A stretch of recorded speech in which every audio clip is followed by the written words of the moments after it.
Untuk tahap selanjutnya kita buka sesi tanya jawab. Silakan ingin bertanya Pak pada Kuku, Hamni atau Feni atau Mas Kunto. Silakan bisa menuju ke mic yang sudah ada di dekatnya, atau bisa juga tunjuk tangan, nanti teman-teman saya akan mendatangi untuk memberikan mic. Tolong sebutkan nama, kemudian juga dari mana gitu, supaya nanti bisa kita jelaskan. Saya buka untuk 3 pertanyaan dulu kali ya. Silakan. Assalamualaikum warahmatullahi wabarakatuh. Nama saya Iwan dari Asalife. Maaf, dari mana Pak? Asalife Pak, perusahaan asuransi. Jadi dalam perkembangan bisnis asuransi saat ini, kami dalam setiap harinya biasa memproduksi polis asuransi. Setiap hari sekitar kurang lebih 1.000 case. Kemudian pertanyaan saya lebih ke arah biaya materai, pelunasan biaya materai. Saat ini untuk pelunasan biaya materai yang kami lakukan adalah dengan sistem komputerisasi, yaitu jadi sistemnya seperti ini. Dari perusahaan asuransi kemudian diserahkan ke vendor percetakan. Vendor percetakan kemudian langsung kirim ke logistik dan dikirimkan langsung ke nasabah asuransi. Nah, dari perjanjian polis tersebut, menurut kami itu kan ada terutang biaya materai, karena di dalamnya ada mengikat perjanjian, perjanjian yang isinya adalah uang pertanggungan, kemudian ada berapa premi yang dibayar, jatuh temponya kapan. Kendala pada saat ini adalah adanya surat penegasan dari Direktur Peraturan Perpajakan 1 dengan nomor S85-PJ-02/2013 menegaskan mengenai perihal hal-hal apa saja yang boleh pelunasan biaya materai, hal apa saja yang boleh dilakukan melalui sistem komputerisasi. Kemudian dari surat ini bunyinya menegaskan bahwa salah satunya adalah polis asuransi tidak diperkenankan melunaskan biaya materai melalui sistem komputerisasi ini. Kemudian dari hal-hal seperti ini muncul isu terbaru dari kami, bahwa kami sebetulnya merasa keberatan bila mana dalam pelunasan tersebut nantinya diganti dengan sistem materai giling atau materai tempel. Bayangkan jika produksi cash kami dalam satu hari adalah 1.000 polis, bisa dibayangkan berapa source yang dibutuhkan bila mana diganti dengan materai tempel atau giling, dan tidak diperbolehkan melalui sistem komputerisasi, yaitu dengan hanya kita menambah saldo deposit, kemudian kita lapor tiap bulan pemakaiannya seperti itu. Kemudian dengan disampaikannya, dengan kita menambah deposit, kemudian akan turun surat izin dari KPS setempat yang menyatakan memperbolehkan bahwa si perusahaan asuransi ini boleh menggunakan metode sistem komputerisasi ini di periode ini. Jika ada kelebihan boleh dialihkan ke periode berikutnya. Nah, yang menjadi permasalahan adalah seperti itu. Jadi bisa dibayangkan sih Pak, untuk tidak boleh diperbolehkannya sistem komputerisasi ini jadinya dialihkan ke materai giling atau materai tempel. Jadi ada isu baru di kami. Kemudian yang kedua mengenai terkait dengan era digital pada saat ini dikenal dengan sesuai. Jadi kami ini untuk kedepannya diarahkan untuk menerbitkan polis asuransi dari bentuk digital, polis. Kemudian yang menjadi masalah bahwa yang sebelumnya saja untuk pencetakan polis biaya material lunas saja kita tidak diperbolehkan dengan sistem komputerisasi. Kemudian dengan adanya polis ini, bagaimana penerapan untuk biaya material tersebut? Cukup sekian, terima kasih. Tentang pemblokiran situs, kemarin saya juga bertemu dengan beberapa pengusaha katanya yang memiliki toko online juga ikut terblokir. Lalu bagaimana perlindungan Kominfo ini terhadap yang memiliki e-commerce yang sudah bayar pajak tapi dengan permen ini? Terus yang kedua untuk Ibu dari Kemen Perdagangan, mohon maaf. Sejauh ini proses pembahasan terhadap penanaman modal asing di e-commerce ini sejauh apa pembahasannya? Itu aja. Terima kasih. Assalamualaikum warahmatullahi wabarakatuh. Saya ingin menanyakan tentang pajak pertambahan nilai bagi para pelaku marketplace. Seperti yang kita tahu, kalau jika elektronik sebenarnya kan dari distributor itu sudah dikenakan pajak pertambahan nilai. Jadi user jika beli di online yang nantinya akan dikenakan pajak pertambahan nilai itu kalau nggak salah akan double tax, Pak. Bagaimana dengan itu? Karena pertumbuhan nanti marketplace, orang nggak akan lagi tertarik dengan marketplace karena harganya relatif yang lebih mahal dibandingkan offline. Itu yang pertama. Yang kedua mengenai cara penerbitan faktur pasal 13.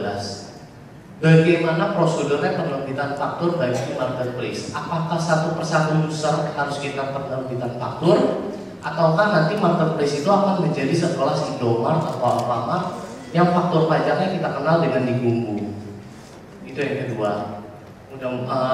Ya saya rasa itu dulu dari saya. Terima kasih. Bisnis asuransi mengenai pelunasan biaya materai ini apakah tidak bisa melalui sistem komputerisasi sehingga tidak merepotkan teman-teman yang menerbitkan polis mungkin hampir 1000 setiap harinya.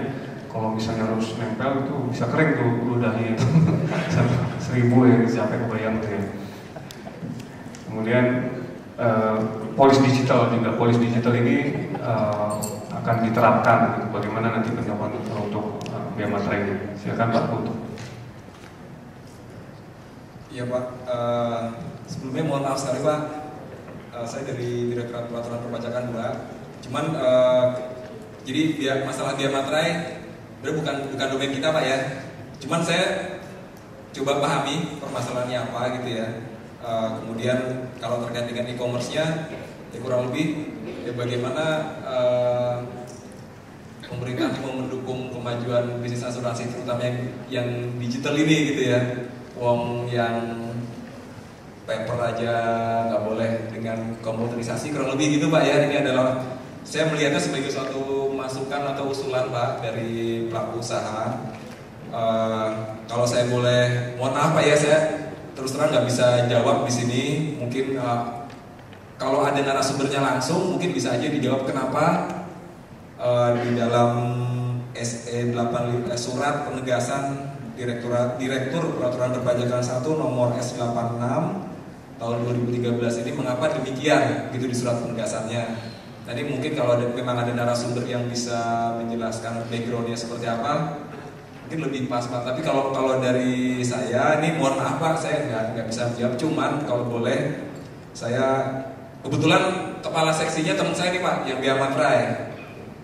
Nanti kalau boleh, nanti Bapak bisa ke saya, nanti saya kasih kontaknya dengan Pak Pasar. Tapi kalau saya boleh saran Pak, tadi seperti yang saya sampaikan tadi. Jadi pada prinsipnya pemerintah ini kan sekarang terbuka Pak ya.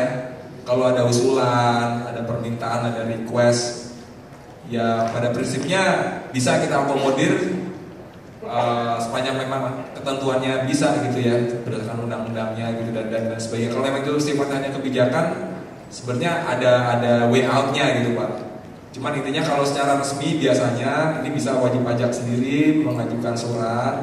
kepada Direktur Peraturan Perpajakan 1 minta penegasan. Atau kalau saya boleh bocorin tips-tipsnya Pak, biasanya kalau asosiasi yang maju, istilahnya Direktorat Jenderal Pajak nih didatengin oleh banyak orang sekaligus gitu Pak, itu biasanya bargaining powernya memang lebih kuat Pak ya. Terutama kalau memang masalahnya ini sesuatu yang sangat urgent gitu Pak ya, dan dari sisi nanti pengambil kebijakan itu dipandang sebagai sesuatu yang urgent gitu Pak.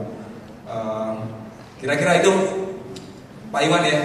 Nanti bisa ke saya nanti kalau mau tanya-tanya langsung dengan yang terkait rekan saya dari Direktorat Peraturan Perpajakan 1. Kira-kira itu Pak. Makasih Mas Kunto. Nanti teman-teman saya tolong dicatat ini ya kontak personnya Pak Iwan supaya nanti kita bisa hubungin melalui dari dari yang berwenang langsung gitu ya, biar lebih enak. Karena ini udah spesifik banget terkait surat ya. Jadi memang kalau surat itu masing-masing direktorat punya kewenangan dan otoritasnya masing-masing, sehingga nanti kalau salah menerangkan backgroundnya agak repot juga gitu, karena kaitannya dengan hukum. Nanti mohon Pak Iwan bisa menyerahkan ininya identitasnya. Gimana Pak? Boleh ditambahkan Pak? Boleh ditambahkan Pak? Sistem ini, sistem komputerisasi yang tidak diperbolehkan. Jadi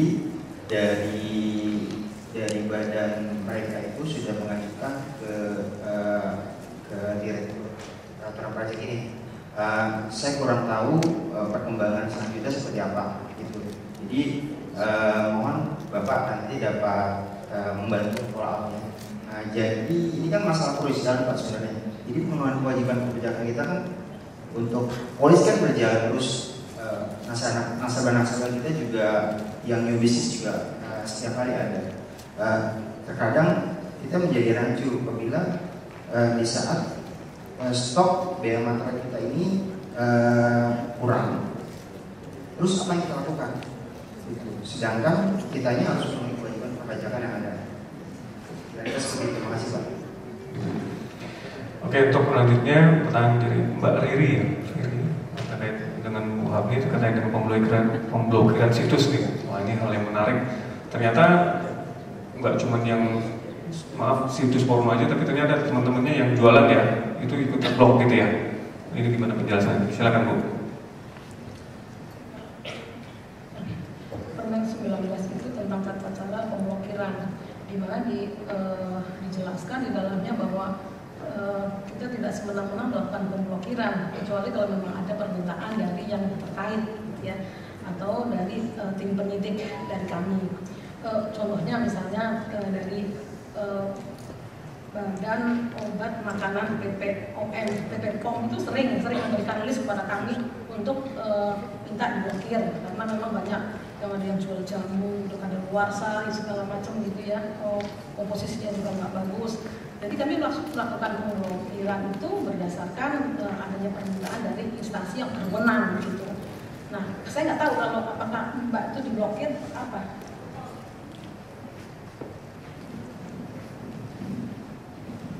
Jadi waktu itu saya ikut konferensi pers, salah satunya dari yang disebutin sama Mas sebelumnya dari Asosiasi Pengusaha di Indonesia. Jadi mereka akan jadi ada situs juga perdagangan, tetapi kok tiba-tiba ikut keblokir gitu. Jadi sebenarnya ya itu kok tahu-tahu diblokir gitu Bu. Terima kasih. Saya nggak tahu itu ya apa betul kita yang melakukan pemblokiran, karena kan beberapa juga kayak seperti Nawala juga melakukan pemblokiran seperti itu. Kalau mestinya kami melakukan pemblokiran kalau memang kami bisa menelusuri dan bukti-buktinya ada. Contohnya kalau misalnya pakai domain yang luar, kami kan susah untuk menelusuri itu siapa punya jualan itu. Saya itu sudah dari saya. Terima kasih Bu. Jadi ini sekali lagi nggak ada bedanya nih antara yang konvensional sama e-commerce. Ini kan sebagai contoh kayak kita mencekal aja Bu ya. Kayak misalnya mencekal itu harus Menkumham itu kan harus ada permintaan misalnya dari kejaksaan, dari polisi, bahkan dari DJP misalnya untuk mencekal orang ini sama kayak di blokir. Harus ada permintaannya. Kemudian pertanyaan kedua tentang untuk orang asing nih dengan Bu Repni. Jadi bagaimana RPP-nya progresnya untuk yang orang asing? Kita juga nunggu di sebenarnya DJP ini, Bu. Silakan, Bu. Terima kasih. Untuk terkait dengan untuk orang asing ini dalam RPP itu memang kita tidak rinci karena untuk asing ini terkait dengan izin dia. Nah, setelah kita melihat kita melingkan dengan DNI kita, ternyata untuk bisnis jasa e-commerce itu asing tertutup. Nah, ini padahal kita ini baru ekspor saja, terus sekarang kita belum jauh untuk membahas. Kita tadi ditanya sejauh mana. Untuk RPP sendiri secara keseluruhan kita akan mengatur bagaimana perdagangan secara elektronik. Dan dalam itu ada satu ayat yang menyatakan bahwa ini untuk asing wajib dia memiliki izin sesuai dengan yang berlaku. Nah, setelah kita lihat ini wajib memiliki izin, pas kita lihat di daftar DNI kita di negara tulis bahwa ini tertutup untuk asing. Jadi terus terang aja kita belum membahas atau belum menyampaikan hal ini ke BKPM sebagai tanggung jawab terhadap penyusunan negatif list untuk investasi ini. Jadi sebetulnya kalau kita lihat potensinya seperti yang disampaikan oleh Pak Moderator tadi, ini sangat luar biasa ketika asing itu melakukan transaksi dengan konsumen Indonesia. Sebetulnya secara prinsip dia tuh sudah hadir berbisnis di Indonesia dan dia tuh harusnya bisnis dia tuh ada karena ada konsumen Indonesia. Dia harusnya ini berpotensi untuk sebetulnya untuk sebagai sumber pajak kita. Apalagi misalnya kalau yang diperdagangkan itu bukan barang yang dikirim secara fisik itu ada, sehingga misalnya biaya cukai itu dengan angka biaya masuk. Misalnya barangnya yang sifatnya software dan yang bisa dikirim by email dan segala macam, kita tidak bisa melacak bahwa itu harus dikenakan misalnya biaya masuk. Dan kita di Indonesia yang kita kenakan adalah yang ini konsumen. Seperti yang tadi yang disampaikan, dia misalnya barang sudah kena PPN, produsennya tetap konsumen dikenakan lagi pajak. Sehingga ini peluang yang ada ini jadi terlewatkan dengan adanya aturan dari DNI ini. Tapi ini belum kita bahas. Terima kasih, Bu, pertanyaan ini. Pertanyaan selanjutnya dari Pak Bima dari IDEA terkait dengan PPN. Mungkin akan saya teruskan langsung ke Pak Kelvin yang tim kami yang terkait dengan PPN. Pertanyaannya adalah online marketplace nih, Pak. Apakah memang terjadi pemajakan 2 kali lah gitu ya istilahnya. Dan kalau istilahnya Pak Bima sudah disetor sudah mengenakan PPN, kemudian kenakan PPN lagi pada saat jual ke konsumer, itu pertanyaan pertama. Kemudian pertanyaan kedua terkait dengan faktur, penerbitan faktur apakah harus satu persatu kepada satu pelanggan atau bisa digumul? Silakan Pak Kelvin dari tim peraturan e-commerce. Terima kasih Pak Frans. Pada Pak Bima dari Prima Area dari ADA. Saya Calvin Pak dari Direktorat Peraturan Perpajakan 1 dari Seksi Peraturan PPN Jasa. Nah, sebelum menjawab PPN apakah dikenakan PPN kembali, mungkin perlu kita pahami dulu sebenarnya apa sih PPN itu. Jadi PPN itu adalah pajak konsumsi yang dikenakan di setiap rantai, baik itu rantai produksi maupun distribusi. Jadi yang dikenakan atas penyerahan barang dan atau jasa. Jadi sebenarnya kalau PPN itu rantainya tidak pernah terputus, tidak ada double taxation di sana. Karena PPN kita menganut sistem faktur, boleh mengkreditkan pajak masukan atau pajak yang sudah dipungut ketika kita melakukan pembelian barang tersebut. Jadi ketika distributor sudah melakukan penyerahan barang kepada retailer, dia akan mengenakan PPN. PPN tersebut dapat dikreditkan oleh retailer ketika dia melakukan penjualan. Jadi kalau rantai itu benar-benar utuh, tidak pernah terputus, PPN yang disetor karena PPN itu pemikul beban pajaknya adalah konsumen akhir. Saya yang mengkonsumsi terakhir. Oleh karena itu pajak yang harus saya bayar adalah 10% dari harga yang diterima oleh konsumen akhir. Berapa penerimaan negara? Penerimaan negara adalah harusnya sama dengan yang dibayarkan oleh konsumen akhir. Tapi bayarnya itu dicicil dari setiap rantai. Mungkin di rantai produksi sekian yang di store, di rantai distribusi sekian. Nanti pada intinya seluruhnya itu harusnya sama dengan yang dibayar pada yang dipikul oleh konsumen akhir. Nah, kalau ternyata di retailer itu tidak mengenakan PPN tersebut menjadi beban malah bagi retailernya, menjadi harga pokok gitu loh. Nah, ini yang nggak pas gitu. Jadi pada prinsipnya kalau rantainya itu semua tidak pernah terputus, PPN itu hanya dikenakan sekali, tidak ada double taxation karena dia akan dikreditkan. Nah itu, jadi kalau kita melihat transaksi online marketplace, apakah yang menjual barang harus mengenakan PPN? Ya, tapi kita di PMK kita kan ada batasan pengusaha kecil dan ada batas yang boleh tidak dikukuhkan menjadi pengusaha kena pajak. Batasannya 4,8 miliar. Jadi ketika saya penjual peredaran usaha saya, barang kena pajak atau jasa kena pajak saya itu masih di bawah 4,8, saya boleh tidak menjadi pengusaha kena pajak. Oleh karena itu penyerahan saya tidak dikenai PPN. Tapi kalau saya menjadi PKP ataupun penyerahan barang kena pajak atau jasa kena pajak saya itu lebih dari 4,8, ya saya wajib menjadi PKP. Semua penyerahan barang kena pajak atau jasa kena pajak yang saya lakukan harus saya pungut PPN. Begitu juga waktu saya membeli, ya saya boleh mengkreditkan. Nah ini terkait dengan penerbitan faktur. Kembali lagi, online marketplace ini apa gitu loh. Jadi kalau kita lihat di SE-nya itu kan kita membagi klasifikasi transaksi online itu menjadi ada 4 kelompok besar. Walaupun mungkin ini belum mencakup semuanya, tapi ada 4 kelompok besar dan masing-masing mempunyai karakteristik yang berbeda. Terkait dengan online marketplace ini harus bisa dipastikan sebenarnya apa barang atau apa jasa yang diserahkan. Apakah ini, pertanyaannya kan masih belum jelas, ini pajak atas penyerahan barang jasanya atau pajak atas penyerahan penyelenggaraan online marketplace. Karena kalau kita lihat online marketplace itu ada pembeli, ada penjual barang, ada juga yang menyediakan sarana tempat penjualan. Nah ini yang mau ditanyakan sebenarnya atas penjualan barang dan jasanya atau atas penyediaan layanan tempatnya. Nah kalau atas penjualan barang dan jasanya, kita kembali lagi, kalau memang penyerahan barang itu dilakukan oleh merchant langsung kepada si penjual, kalau dia PKP atau seharusnya menjadi pengusaha kena pajak, ya harus ada PPN di sana. Penerbitan fakturnya bagaimana? Penerbitan fakturnya ya setiap penjualan harus ada faktur pajak. Kata-kata digunggung tadi, kita sebenarnya digunggung itu pelaporannya yang digunggung. Tapi setiap PKP yang melakukan penyerahan barang atau jasa harus membuat faktur pajak.